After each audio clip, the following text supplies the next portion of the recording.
पांचवा वाणी मैं प्यासा हूँ। यीशु खुद जीवन के दाता है। उनसे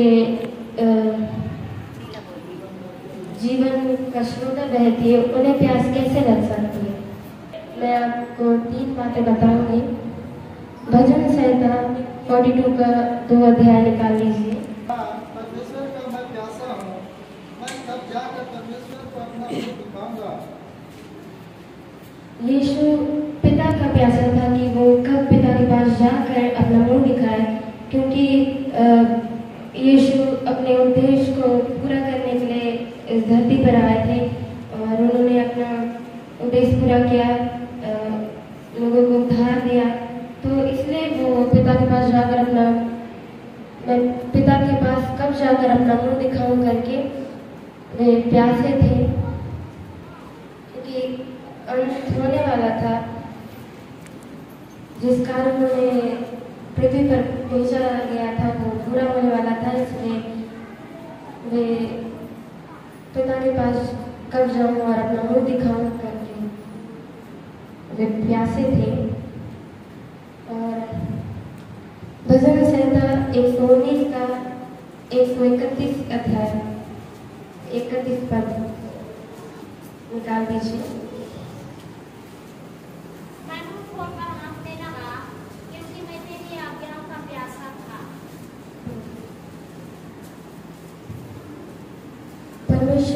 यीशु को जो आज्ञा दी गई थी उसने वे पूरा किया। आज हम और आप परमेश्वर की आज्ञा को मानते हैं कि नहीं? हमारे अंदर ये प्यास है या नहीं, इसे हमें जानने की आवश्यकता है। हमारे अंदर भी परमेश्वर की आज्ञा को मानने की प्यास होना चाहिए, परमेश्वर के वचन के अनुसार चलने की प्यास होना चाहिए।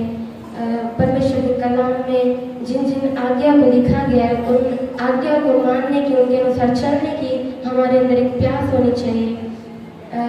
यीशु को भी जो आज्ञा दिया गया था उसने वो पूरा किया और वो यीशु फिर कहा कि मैं प्यासा हूँ, पर मैं पिता के पास मैं अपना मुंह कब जाकर दिखाऊं करके मैं प्यासा था, क्योंकि पिता ने जो उसको आज्ञा दिया था उसने वो पूरा किया। इसलिए वे कब जाकर मैं अपने पिता को अपना मुंह दिखाऊं, उसको बताऊं, ये उसकी प्यास थी। हमारे अंदर भी एक प्यास होना चाहिए कि हम परमेश्वर के भवन में जाकर कब प्रार्थना करें, वचन सुने, दास-दासी को देखें, उसकी आराधना करें। ये हमारे अंदर भी एक प्यास होनी चाहिए और परमेश्वर के कलाम में लिखे गए हर एक आज्ञा को मानने की हमारे अंदर एक प्यास होनी चाहिए। जैसे जीसस के अंदर परमेश्वर से मिलने की एक प्यास थी, वैसे हमारे अंदर परमेश्वर के भवन में आकर उसकी आराधना करने का, उसके वचनों को सुनने का हमारे अंदर एक प्यास होना चाहिए।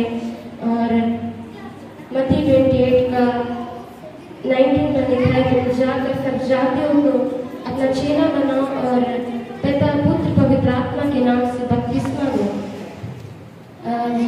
यीशु के अंदर इसकी भी प्यास थी कि सब अन्य जातियाँ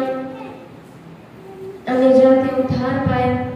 आज बहुत से लोग उद्धार नहीं पाए, हमारे दोस्त, हमारे पड़ोसी, हमारे दुश्मन, वे लोग उद्धार नहीं पाए हैं। हमें उनके उद्धार के लिए प्रार्थना करना चाहिए, उन्हें लेकर आना चाहिए, इस भवन में लेकर आना चाहिए, अपने दुश्मनों के लिए प्रार्थना करना चाहिए, इस भवन में लेकर आना चाहिए। और जितने लोगों तक सुसमाचार नहीं पहुंचाए, जो अन्य जाति है, हर एक तक प्रभु का सुसमाचार सुनाना है। परमेश्वर के अंदर यही प्यास थी कि जितने लोग उद्धार नहीं पाए वे उद्धार पाए और पिता को अपना मुंह दिखाना चाहता था और आज्ञाओं का प्यासा था। हमारे अंदर भी परमेश्वर के भवन में आने की प्यास होनी चाहिए और आज्ञा को मानने की प्यास होना चाहिए और अन्य जातियों को सुसमाचार सुना के उन्हें प्रभु के भवन में लेकर आना चाहिए।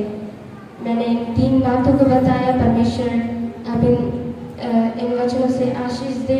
मैं ये विश्वास करती हूँ कि आपके अंदर भी ये प्यास हो, आप नए साथियों को लेकर आए, नए आत्माओं को जीत कर लाए और प्रभु में आगे बढ़े।